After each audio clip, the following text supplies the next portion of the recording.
ഈ കാണുന്ന കാട്ടിൻ്റെ ഉള്ളിലെ ഈ സ്ഥലത്താണ് മസൂദ് വലിയുല്ലാഹി ഉപ്പാപ്പ എന്ന മുസ്ലിങ്ങളുടെ ആത്മീയ പണ്ഡിതന് പാറ സ്വയം പള്ളിയായി ഒരുങ്ങിക്കൊടുത്തത്. ഈ പാറക്കെട്ട് പള്ളിക്കടുത്ത് തന്നെ ക്രൈസ്തവരുടെയും ഹൈന്ദവരുടെയും ആരാധനാ ബിംബങ്ങളുമുണ്ട്. ഈ പാറ എങ്ങനെ സ്വയം പള്ളിയായി മാറിയെന്നും ഇതൊക്കെ എങ്ങനെയാണ് ഇവിടെ സംഭവിച്ചതെന്നുമുള്ള അത്ഭുത കഥകൾ ഇതാ കണ്ടോളൂ. കൊല്ലം ജില്ലയിലെ കുളുത്തൂപ്പുഴയ്ക്കടുത്ത് കട്ടിടപ്പാറ എന്ന് പറയുന്ന ഒരു വനമേഖലയുണ്ട്. ആ വനമേഖലയ്ക്കുള്ളിൽ, അതായത് വനത്തിൻ്റെ ഉള്ളിൽ ഒരു അത്ഭുതമുണ്ട്. ഒന്നല്ല, 2-3 അത്ഭുതങ്ങൾ നമുക്കിവിടെ കാണാൻ കഴിയും. ആ കാഴ്ചയിലേക്കാണ് നമ്മൾ പോകുന്നത്. പോകുന്ന വഴി തന്നെ വലിയ അപകടം നിറഞ്ഞതാണ്. കാട്ടാനകളും പുലിയും കരടിയും മറ്റു മൃഗങ്ങളും ഒക്കെ ഇവിടെ യഥേഷ്ടം സഞ്ചരിക്കുന്ന ഒരു ഇടമാണ്. അവരെ താണ്ടി അപ്പുറത്തെത്തിയാൽ മാത്രമേ ആ അത്ഭുതങ്ങൾ കാണാൻ കഴിയൂ. നമുക്ക് അത്ഭുതം തേടിയുള്ള യാത്രയാണ്. നമ്മൾ അവിടെ എത്തിയതും അവിടെ കണ്ട കാഴ്ചകളും അവിടെയുള്ള വിശ്വാസങ്ങളും ഒക്കെ നിങ്ങൾക്ക് കാട്ടിത്തരാം. നമ്മൾ കാണാൻ പോണ അത്ഭുതം എന്ന് പറയുന്നത് മുസ്ലിങ്ങളുടെ ആത്മീയ നേതാവും മറ്റു മതസ്ഥരുടെ ആശ്രയ കേന്ദ്രവുമായ ഒരു മഹാൻ മസൂദ് വലിയുല്ലാഹി ഉപ്പാപ്പ എന്ന ആത്മീയ മനുഷ്യൻ വന്നിരുന്ന സ്ഥലവും അദ്ദേഹത്തിന് നിസ്കരിക്കാൻ വേണ്ടി ഒറ്റപ്പാറയിൽ പ്രകൃതി തീർത്ത ഒരു പള്ളിയുടെ ഭാഗവും, ഒപ്പം തന്നെ അതിനോട് ചേർന്ന് ഹിന്ദു മതത്തിൻ്റെയും ക്രൈസ്തവ മതത്തിൻ്റെയും ആരാധനാ ബിംബങ്ങളും ഒക്കെ നിറഞ്ഞ, അതുപോലെ തന്നെ ഇവിടെയുള്ള ആളുകൾക്ക് ഏറെ വിശ്വാസപരമായ അവരുടെ ആത്മീയമായ കാര്യങ്ങളൊക്കെ നിറവേറ്റുന്ന ഒരിടം. ആ അത്ഭുതം നിറഞ്ഞിടത്തേക്ക് നമുക്കൊന്ന് പോയി നോക്കാം. എന്താണ് ചേട്ടന്റെ പേര്? എന്റെ പേര് വിഷ്ണുദേവൻ. എന്തിനാണ് ഇവിടെ തിരികെത്തിച്ചത്? 3 ദൈവന്മാരാണ്.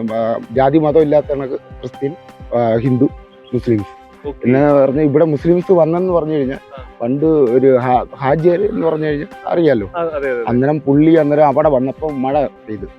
അന്നേരം മഴ പെയ്തപ്പം ചാരി നിന്നപ്പം അവിടെ 3 കട്ടളയായിട്ട് മാറി നിന്നിട്ടുണ്ട്. അത് 3 കട്ടള അതുകൊണ്ട് അതിന്റെ അകത്തുണ്ട്. അങ്ങനെയാണ് കട്ടളപ്പാറ വന്നേക്കുന്നത്. അതുകൊണ്ട് കണ്ടോ, 1, 2, 3 അങ്ങനെ ചാരി മഴ നനയാതിരിക്കാൻ വേണ്ടി ചാരി കയറിയപ്പോഴാണ് അവിടെ 3 കട്ടളയായിട്ട് മാറിക്കൊടുത്ത് പുള്ളിക്ക് സ്ഥലം അങ്ങോട്ട് കൊടുത്തത്. കയറി പോകാൻ വഴിയുണ്ടല്ലോ. ഇതിപ്പോ എർത്ത് ഇവിടെ ഇല്ലല്ലേ, എർത്തില്ല. വാ, തീർച്ചയായിട്ടും കയറി. കാരണം ഞാൻ വർഷങ്ങൾക്ക് മുമ്പ് ഞാൻ ഈ കല്ലാറ് ഞാൻ കയറിയിട്ടുണ്ട്. വിഷ്ണുദേവൻ. ഞാൻ ഹിന്ദുവാണ്. കാരണം ഞാൻ എന്റെ കുഞ്ഞിലോട്ട് ഞാൻ ഈ വനം എന്ന് പറഞ്ഞാൽ ഇത് ഹൈ റേഞ്ച് ആണ്. ഇത് കല്ലാറെന്ന് അറിയപ്പെടും. കല്ലാർ എന്ന് പറഞ്ഞാൽ ഗ്രാമ്പു, ഏലക്ക, പിന്നെ ഇങ്ങനെയുള്ള സാധനങ്ങളാണ്. അവിടെ ഗ്രാമ്പു പറിക്കാൻ നമ്മുടെ നാട്ടിലെ വർഗീയത മൂത്ത് നിൽക്കുന്ന സമയമാണ്. ആ സമയത്തൊക്കെ താങ്കളെപ്പോലുള്ള ആളുകൾ ഒരു മാതൃക തന്നെയാണ് നമ്മുടെ നാട്. അത് ഇവിടുന്ന് ഏത് വണ്ടി കയറി വന്നാലും ഇത് 3 മതത്തിലും തിരികൊത്തിയിട്ടേ അവർ പോകത്തുള്ളൂ. ഇവിടുത്തെ ചരിത്രം പറയാമോ? ഇവിടുത്തെ ഞാൻ കാണിച്ചു തരാം. ഇവിടെ അറിയപ്പെടുന്ന കട്ടളപ്പാറ എന്നാണ്. ഇത് കട്ടള എന്ന് പറഞ്ഞു കഴിഞ്ഞാൽ ഇത് 3 കട്ടള. ഞാൻ പറഞ്ഞില്ല, ഞാൻ ഈ കള്ളത്തരം പറയുന്നത് കണ്ടോ. ഇത് കൊത്തിയതൊന്നല്ല. വേണ്ട, ഇതാണ് കാണുന്നത്. അതാണ് ഹിന്ദു, ക്രിസ്ത്യൻ അങ്ങനെ കൊടുത്തേക്കുന്നത്. ഇത് ആക്ച്വലി ഇത് മഴ അങ്ങനെയാണ് കട്ടളപ്പാറ എന്ന് ഇവിടെ പേര് വന്നത്. ഇവിടുത്തെ സ്ഥലപ്പേര് മൊത്തത്തിൽ ഇത് അറിയപ്പെടുന്നത് കട്ടളപ്പാറയാണ്. ഇതാണ് 3 കട്ടള ഇടുമ്പോ പിന്നെ തീർച്ചയായിട്ടും.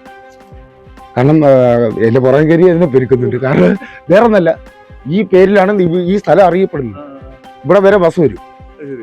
കട്ടളപ്പാറ എന്ന് പറഞ്ഞ ബസ്സും ഉണ്ട്. ഈ പേര് പറഞ്ഞുകൊണ്ടാണ് ബസിന്റെ പേര് എഴുതിക്കുന്നത്. ഉപ്പാപ്പ വന്നിരുന്നപ്പോഴാണ് ഇത് പാറ അങ്ങോട്ട് നീങ്ങി ഇങ്ങനെ കട്ടളയായിട്ട് മാറി. ഇതാണ്ട് ഉപ്പാപ്പ വന്നിരുന്ന സെൻട്രൽ സ്ഥലമാണിത്. അതാണ് സെൻട്രൽ. ബാക്കിയുള്ള കട്ടളയ്ക്കൊന്നും വീതിയില്ല. അങ്ങനെ 3 കട്ടള ഉപ്പാപ്പ മഴ ഇരിക്കാൻ വേണ്ടിയാണ് അകത്തോട്ട് കയറി ഇരുന്നപ്പോഴാണ്. എല്ലായിടത്തും 3 ഇങ്ങോട്ട് നേരത്തെ കയറി വരുന്ന. ഇപ്പൊ ആന ഇഷ്ടംപോലെ ശല്യം ഉണ്ടായതുകൊണ്ട് എല്ലാവരും വന്നിട്ട് ഇവിടെ കത്തിക്കും, അവിടെ കത്തിക്കും. അവിടെ 3 മതാതായിട്ട്. അദ്ദേഹത്തിന്റെ പേര് വിഷ്ണുദേവൻ എന്നാണ്. അദ്ദേഹം സംസാരിക്കുന്നതിനെ കുറിച്ചൊന്നും അറിയോ? അതായത് മറ്റൊരു മതത്തിൽപ്പെട്ട ഒരു വിശ്വാസവുമായി ബന്ധപ്പെട്ട ഒരു കാര്യത്തെക്കുറിച്ചാണ് ഇദ്ദേഹം പറയുന്നത്. നമുക്ക് ജാതി മതമൊന്നും ജാതി മതൊന്നുമില്ല. മനുഷ്യനായിട്ട് പക്ഷെ നമ്മുടെ നാട്ടിൽ ഇപ്പൊ കുറെ പേർക്ക് അങ്ങനെ ഉണ്ട്. അങ്ങനെ ഉണ്ടെന്ന് നമ്മൾ അങ്ങനെ വിശ്വസിച്ച കാര്യമില്ല. അത് തിരുത്തണം നമ്മൾ. അതെ തീർച്ചയായിട്ടും. നമുക്ക് ഒരു ബ്ലഡ് ആണ് ദൈവം തന്നിരിക്കുന്നത്. അടിപൊളി. അതില് നമ്മള് ജാതി മതം ഒന്നുമില്ല. ഈ ഒരു കാട്ടിൽ ജീവിക്കുന്ന ആളുകൾ അങ്ങനൊന്നുമില്ല. ഞാൻ നാട്ടിൻപുറത്താണ്. പക്ഷേ കാട്ടിലുള്ള കാര്യങ്ങൾ നമുക്കറിയാം. ഈ മേളിൽ കാണുന്നെന്ന് പറഞ്ഞാൽ ആ ഒരു മല റോസ് മല എന്ന് പറയും. അത് റോസ് മല എന്ന് പറഞ്ഞു കഴിഞ്ഞാൽ അതിനൊരു ചരിത്രമുള്ള മലയാണ്. എന്ന് പറഞ്ഞാൽ റോസാപ്പൂ പോലെയാണ് കുന്നുകൾ ഇരിക്കുന്നത്. കാരണം അത് നമ്മൾ കുന്നും പുറത്തോട്ട് കയറുമ്പോ അറിയാം ഒരേ കുന്നുകളിൽ റോസ് പോലെ റോസാപ്പൂ എങ്ങനെ അങ്ങനെയാണ് റോസ്. പക്ഷെ നമ്മുടെ നാട്ടില് ഇത്തരത്തിലുള്ള കാഴ്ചകൾ ഇത്തരത്തിലുള്ള ആളുകളൊക്കെ ഒരുപാട് ഉണ്ടാവണം. എന്തെന്ന് പറയൂ, ഇതുപോലുള്ള നന്മയുള്ള ആളുകളുടെ മനസ്സിലാണ് അവിടെ ജാതിയോ മതമോ വർഗീയതയോ ഒന്നും തന്നെ ഇല്ല. ഇതുപോലൊക്കെ ചിന്തിക്കുകയാണെങ്കിൽ നമ്മുടെ നാടൊക്കെ എന്നും നന്നായി പോകുന്നത്. അതെ, ഇപ്പൊ ഒരു വളർന്നു വരുന്ന പിള്ളേരെടുത്ത് കട്ടളപ്പാറ എന്ന് പറയുന്ന ഒരു സ്ഥലമാണിത്. ഒരു അത്ഭുതം എന്ന് പറഞ്ഞൊരു സ്ഥലമാണിത്. ഒരു മഹാൻ, അതായത് മുസ്ലിം പണ്ഡിതനായ ഒരു മഹാൻ വന്നിരുന്ന സ്ഥലമാണ് ഈ കട്ടളപ്പാറ എന്ന് പറയുന്നത്. അപ്പൊ ഇത്രയേറെ പവിത്രമായ സ്ഥലത്ത് ഇതുപോലുള്ള ആളുകൾ വന്ന് അതിനെ കുറിച്ചൊക്കെ പറയുമ്പോൾ ഒരുപാട് സന്തോഷം തോന്നുന്നു. എന്താണ് എൻ്റെ ഒരു മാഹീൻ എന്നാണ്. ഇവിടെ എന്ന് പറഞ്ഞു കഴിഞ്ഞാൽ കൊളുത്തൂപ്പുഴ ഗ്രാമപഞ്ചായത്ത്, കൊല്ലം ജില്ലയിൽ കൊളുത്തൂപ്പുഴ ഒരു ജാതിയും ഒരു മതവും ഇല്ലാതെ കിടക്കുന്നവരാണ്. ക്രിസ്മസ് ആയാലും വിഷു ആയാലും ഓണമായാലും സങ്കടകരമായ ഒരു കാര്യം പറഞ്ഞോട്ടെ. ഇന്നലെ ക്രിസ്മസ് ആയിരുന്നു. കുറെ വർഗീയവാദികള് പല സ്ഥലങ്ങളും പ്രശ്നം ഉണ്ടാക്കി. പാലക്കാടും ശാലോളും അടിച്ചു. BJP-ക്കാര് RSS പ്രശ്നം ഉണ്ടാക്കി. ഇവിടെ അങ്ങനെ ഇല്ല. ഇവിടെ അങ്ങനെ ഇല്ല. ഇദ്ദേഹത്തിന്റെ പേരെന്ന് പറയൂ? ദേവൻ മാഹി. ദേവനും മാഹി. ഇത്തരത്തിലുള്ള നിങ്ങൾ വന്നത് ഒരു മുസ്ലിം പണ്ഡിതനായ ഒരു. ഞാൻ ഒരു കാര്യം പറയട്ടെ.